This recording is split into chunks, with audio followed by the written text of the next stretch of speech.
Hi friends, Avaladhikaram பேசலாமா? இது நம்மளோட அவலதிகாரம். நான் உங்கள் கவிதா. நம்மள எவ்வளோ பேர் அண்ணனோடு பிறந்திருப்போம். அப்படி அண்ணன் இருந்தால் நாம் தாங்க ஆசீர்வதிக்கப்பட்டவங்க. அண்ணான்னு சொன்னதும் எனக்கு ஆசிரியர் சூடாமணி எழுதின ஒரு கதை ஞாபகம் வந்துச்சு. ஸோ இன்றைக்கி அதிலிருந்தே ஆரம்பிப்போம். ஒரு அண்ணனும் ஒரு தம்பியும் இருக்காங்கன்னு இமேஜின் பண்ணிக்கோங்க. அண்ணன் வெல் செட்டிலான கலெக்டரேட்டில் ஒரு பெரிய போஸ்டிங்கில் வேலை செய்கிறாரு. தம்பி ரொம்ப சாதாரண போஸ்டிங்கில் இருக்கார். ஸோ இவங்களோட ரிலேஷன்ஷிப் எப்படி இருக்கும் அப்படின்னு நான் சொல்லவே வேண்டாம், நீங்களே இந்நேரம் யூகிச்சிருப்பீங்க. தம்பிக்கு அண்ணன் ரொம்ப பெரிய இடத்துல வேலை செய்கிறாரு, ஸோ நம்மளெல்லாம் மதிக்க மாட்டார் அப்படின்னு சொல்லிட்டு ஒரு எண்ணம். அப்போ தம்பி என்ன சொல்கிறாருன்னா, அவனுக்கெல்லாம் நான் ஒரு பெரிய விஷயமே கிடையாது, அவன் என்னையெல்லாம் தம்பி அப்படின்னு சொல்லிட்டு மதிக்கவே மாட்டான் அப்படின்னு சொல்லிட்டு சொல்கிறாரு. பெரிய பெரிய ஆஃபீஸரெல்லாம் அவனுக்கு தெரியும், பெரிய பெரிய ஆஃபீஸரெல்லாம் அவனோட வீட்டுக்கு வருவாங்க அப்படின்னு சொல்லிட்டு சொல்கிறாங்க. ஸோ கொஞ்சம் கொஞ்சமாக அவங்களோட கான்வர்சேஷன் இல்லாமையே போயிடுச்சு. இதில் ரொம்ப சந்தோஷப்படுறது அண்ணாவோட ஒய்ஃபும் தம்பியோட ஒய்ஃபும் தான். எப்பவும் போல் நம்ம வீட்டில் நடக்கிற எல்லா இதுவுமே தான். இப்படி அவங்களோட ரிலேஷன்ஷிப் போயிட்டுருக்கும்போது அண்ணா வீட்டில் ஒரு விசேஷம் நடக்குது. அண்ணா பொண்ணுக்கு கல்யாணம். அண்ணா என்ன பண்ணியிருக்கணும், முதல்ல டிஸ்கஷனை தம்பிக்கிட்ட தானே பண்ணியிருக்கணும். ஆனால் அவர் அப்படி பண்ணலை. பத்திரிக்கை அடிக்கிற வரைக்கும் போயிட்டு பத்திரிக்கை அடித்ததுக்கப்புறமா தான் தம்பிக்கிட்ட வந்து சொல்கிறாங்க. தம்பியோட ஒய்ஃப் பயங்கரமாக சத்தம் போடுறாங்க. அவர் உங்களை மதிக்கவே இல்லை, செய்யவே இல்லை, வைக்கவே இல்லை, அப்படியா இப்படியான்னு ஒரே சத்தம். இதுவும் போக அண்ணா பத்திரிக்கையை தம்பிக்கு கொடுத்து விடுறாரு. அவராகவும் வந்து கொடுக்கல. ஏன்னா அண்ணாவோட ஒய்ஃப் சொல்லியிருப்பாங்க, நான்லாம் வந்து உன் தம்பி வீட்டுக்கு வந்து பத்திரிக்கை வைக்க முடியாது அப்படின்னு சொல்லிட்டு. இப்படியே போய்கிட்டு இருக்கும்போது தம்பி ரொம்ப வெக்ஸ் ஆகி, நான் இப்படி பண்ணிட்டானே, நான் கல்யாணத்துக்கெல்லாம் வரலை செய்யலை அப்படின்னு சொல்லிட்டு இவங்க 2 பேர்த்துக்கும் பயங்கர சண்டை போயிட்டுருக்கு, தம்பிக்கும் தம்பி ஒய்ஃப்க்கும். அப்போது தம்பி ஒய்ஃப் என்ன சொல்கிறாங்கன்னா, நான் கல்யாணத்துக்கு ஒரு 8 போயிட்டு வந்துடுறேன் அப்படின்னு சொல்லிட்டு சொல்கிறாங்க. அதுக்கு தம்பி சொல்கிறாரு, அங்கெல்லாம் போய் அவமானப்படாத, அவன் உன்னை மதிக்கவே மாட்டான் அப்படின்னு சொல்லிட்டு சொல்கிறாங்க. அப்போ அவங்க சொல்கிறாங்க, நான் ஒன்றும் அங்கே போய் சாப்பிட போகலை, சும்மா போய் நான் பார்க்க போகிறேன், சீரி என்ன பண்ணியிருக்காங்க, எப்படி போகுது என்னன்னு சொல்லிட்டு பார்க்க போகிறேன். ஆமாங்க, அவங்க கல்யாணத்துக்கெல்லாம் போகல, வேவ் பார்க்க தான் போகிறாங்க. அந்த மாதிரி தான் போக போகிறாங்க. அப்போது அப்படி அவங்க கிளம்பி போயிட்டாங்க. கிளம்பி போனதையும் வாங்க வாங்க அப்படின்னு சொல்லிட்டு சொல்கிறாங்க. எங்கே அண்ணா, அவர் வரலையா அப்படின்னு சொல்லிட்டு கேட்குறாங்க அண்ணாவோட ஒய்ஃபு. அப்போ அவங்க சொல்கிறாங்க, நீங்கள் சொல்கிற மாதிரி சொல்லியிருந்தா எல்லோரும் வந்திருப்போம் அப்படின்னு இவங்க சொல்ல, அவங்க திருப்பி சொல்கிற அளவுக்கு நீங்கள் நடந்துக்கிட்டால் நாங்களும் ப்ராப்பராக சொல்லியிருப்போம் அப்படின்னு அவங்களும் சொல்கிறாங்க. இப்படியா இவங்க கான்வர்சேஷன் போய்கிட்டே இருக்குது. போய்கிட்டு இருக்கும்போது மேலே அண்ணா அவங்க மாடியிலேருந்து கீழே வராரு. கலெக்டரும் மினிஸ்டரும் வந்திருக்காங்க அப்படின்னு சொல்லிட்டு கீழே வராரு. பயங்கர இதாக அவர் ஆர்வமாக இவங்கள வர வைக்கிறதுக்காக அது திபுன்னு மாடிப்படியிலேருந்து ஓடி வந்துட்டுருக்கும்போது கீழே யாரோ காஃபி கொட்டி வச்சுருக்காங்க. அது தெரியாமல் அண்ணா கால் வச்சு வலிக்க விழுந்துடுறாரு. காலும் உடஞ்சிடுது. அப்போ உங்கள் ஒய்ஃபு, ஐயையோ உங்கள் யாரு கண்ணு பட்டுச்சோ தெரியலையே, நீங்கள் இப்படி வலிக்க விழுந்துட்டீங்களே, என்ன பண்ணுறது ஏது பண்ணுறது அப்படியான மண்டபமே ஒரே சலசலப்பில் இருக்குது. கல்யாணம் நிறுத்திடலாமாங்கிற வரைக்கும் பேசிகிட்ருக்காங்க. அப்போ அவர், நீ வேறு சும்மாரு, நானே கலெக்டர் மினிஸ்டர் அவங்களோட டேட்டெல்லாம் கன்ஃபார்ம் பண்ணி தான் இன்றைக்கி கல்யாணம் பண்ணிக்கலாம் அப்படின்னு சொல்லிட்டு இந்த டேட்டவே நான் சொல்லியிருக்கேன். இதில் வேறு இப்போ நம்ம இது நிறுத்திட்டோம்னா அதெல்லாம் முடியாது, நடத்தியே ஆகணும் அப்படின்னு சொல்கிறாரு. கல்யாணத்தில் ஒரு ரிச்சுவல் இருக்குது, அது அப்பா தான் பொண்ணுக்கு வந்து பண்ணணுங்கிற மாதிரி ஒரு ரிச்சுவல் இருக்குது. அது நீங்கள் பண்ணாதானே நம்ம கல்யாணமே பண்ணி கொடுக்க முடியும், நீங்கள் பண்ணலைன்னா யார் பண்ணுவா அப்படின்னு சொல்லிட்டு புலம்பிகிட்ருக்காங்க. அப்போது அண்ணா சொல்கிறாரு, நான் இந்த இடத்துல நிற்க முடியலன்னா என் இடத்துல நிற்கிறதுக்கு ஒரே ஒரு ஆள் தான் இருக்கான், அது வந்து என்னோடய தம்பி தான் அப்படின்னு சொல்லிட்டு சொல்கிறாங்க. அப்போது அண்ணாவோட ஒய்ஃப்க்கு, என்னடா அது, நம்ம அவரை கூப்பிடவே வேணாம்னு சொல்கிறேன், இவர் இப்படி சொல்கிறாருன்னு அவங்களுக்கு ஒரு வருத்தம். தம்பியோட ஒய்ஃபுக்கு ஒரே ஜிலுன்னு இருக்குது. அப்போ அவங்க சொல்கிறாங்க, அதெல்லாம் அவர் வரமாட்டார், அவர் என்னவே கல்யாணத்துக்கு போக வேண்டாம்னு சொன்னார், அவர் வந்து இந்த கல்யாணத்துக்கு வருவாரா அப்படின்னு சொல்லிட்டு அவங்க கேட்குறாங்க. அப்போது அண்ணா அதெல்லாம் கண்டுக்கவே இல்லை. அவர் ஃப்ரெண்ட்ஸ்கிட்ட என் தம்பியை மட்டும் கொஞ்சம் வர சொல்லுங்கள் அப்படின்னு சொல்லிடுறாரு.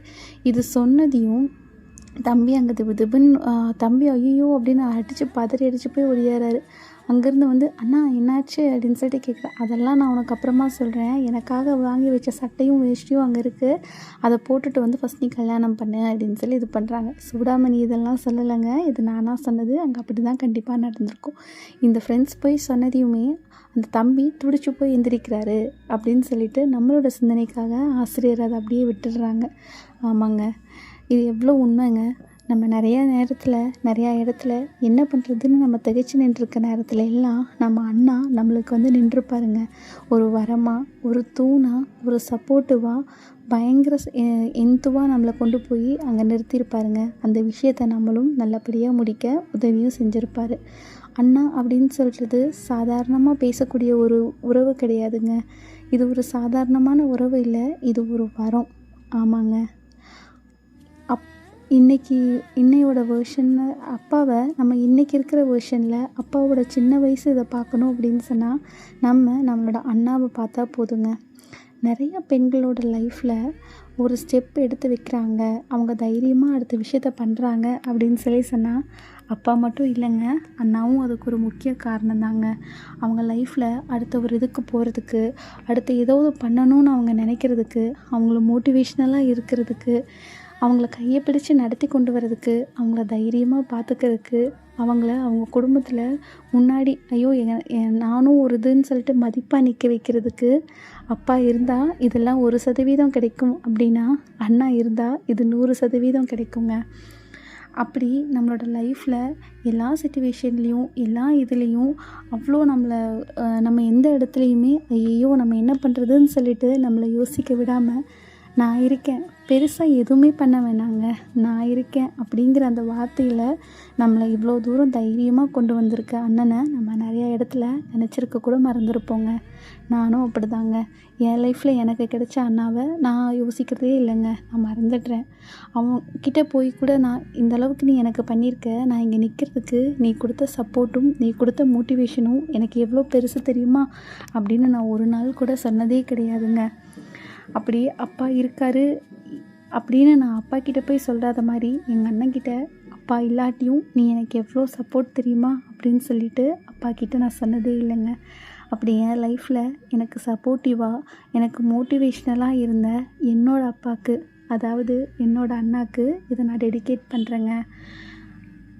சினம் கொள்ளும் சிறுவனாக, சண்டையிடும் சகோதரனாக, அரவணைக்கும் அண்ணனாக, அன்பை தரும் தந்தையாக, நல்லதை சொல்லும் நண்பனாக, தோள் கொடுக்கும் தோழனாக, தங்கைக்கு செல்ல தமையனாக, இவ்வளவு பரிமாணங்களும் இவன் ஒருவனுள்ளா? இறைவா, இது உறவு அல்ல, இது வரம் அப்படின்னு சொல்லி நம்ம கவிதா முடிச்சிருக்காங்கங்க. ஆமாங்க, நம்ம எல்லா லைஃப்லேயும் நாம் எப்படி அம்மா எனக்கு இதை பண்ணாங்க, தாய்மை ஒரு வரம் அப்படின்னெல்லாம் நம்ம பேசியிருப்போம். ஆனால் அப்பா நம்மளுக்கு எவ்வளோ பண்ணியிருக்காருங்கிறத பெருசாக யாரும் வெளியே பேசிக்கிட்டு இருக்கவே மாட்டோம். அதே போல் தாங்க என்ன பண்ணுறாரு, எவ்வளோ சாக்ரிஃபைஸ் பண்ணியிருக்காரு அப்படின்னு சொல்லாத ஒரு மகத்தான உறவு அண்ணாங்க. எவ்வளோ பேர் நம்ம அண்ணாக்கிட்ட பேசாமையே இருந்திருப்போம். கண்டிப்பாக சண்டை வருங்க, கண்டிப்பாக சண்டை போட்டிருப்போம், நிறைய மிஸ் அண்டர்ஸ்டாண்டிங் இருக்கும். அதெல்லாம் சேர்ந்தது தானேங்க உறவு. நிறையா நேரத்தில் இந்த இடத்துல அவர்னால தான் இந்த விஷயம் நடந்துச்சுன்னு கூட நம்மளுக்கு சொல்கிறதுக்கு ஒரு சிச்சுவேஷன் இல்லாமல் கூட போயிருக்குங்க. நிறையா இடத்துல அவர் நம்மளை முன்னாடி விட்டுட்டு பின்னாடி வந்திருந்துருப்பாருங்க. நம்மளுக்கு அப்பா இல்லை அப்படிங்கிறத நிறையா இடத்துல நம்ம யோசிச்சிருக்க கூட முடியாத அளவுக்கு நான் இருக்கேன் அப்படின்னு சொல்லி வந்து நின்றுருப்பாருங்க. அப்படிப்பட்ட அண்ணாக்களுக்கு நம்மளால் முடிஞ்ச பாசத்தை கண்டிப்பாக காமிப்போமே.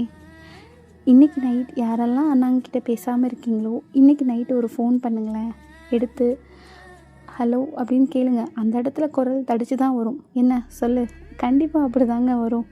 நீங்கள் இல்லைண்ணே அப்பா யோசனை வந்துச்சு, திடீர்னு உங்ககிட்ட பேசணும்னு தோணுச்சு, அவ்வளோதான், ஒன்றும் இல்லைண்ணே வேறு, சரிண்ணே வைக்கிறேன் அப்படின்னு நீங்கள் வச்சு பாருங்கள். இன்றைக்கி நைட் இல்லைங்க, அடுத்த நாள் காலையில் கண்டிப்பாக உங்களுக்கு மறு ஃபோன் வருங்க. வரலைன்னா நீங்கள் என்னன்னு கேளுங்க. அப்பா ஒரு வரம் அப்படின்னா அண்ணன் அப்படிங்கிறது இன்னொரு வரங்க, அது மகத்தான ஒரு வரம். இது நம்மளை சுற்றி இருக்க நம்மளுக்கு பாசமான நம்ம அண்ணாக்களுக்கு நம்ம டெடிகேட் பண்ணுவோங்க. இந்த மாதிரி கதைகளோ, இந்த மாதிரி நம்ம பேசணும், இந்த மாதிரி நம்ம டிஸ்கஸ் பண்ணணும் அப்படின்னா எங்களோட சேனலை சப்ஸ்கிரைப் பண்ணிக்கோங்க. எங்களோட கதை பிடிச்சிருந்துச்சு, எங்களோட வீடியோஸ் உங்களுக்கு பிடிச்சிருந்துச்சுன்னு சொன்னால் லைக் பண்ணுங்கள், ஷேர் பண்ணுங்கள், உங்கள் ஃப்ரெண்ட்ஸ்க்கும் சொல்லுங்கள், எங்களுக்கு சப்போர்ட் பண்ணுங்கள். Thank you friends.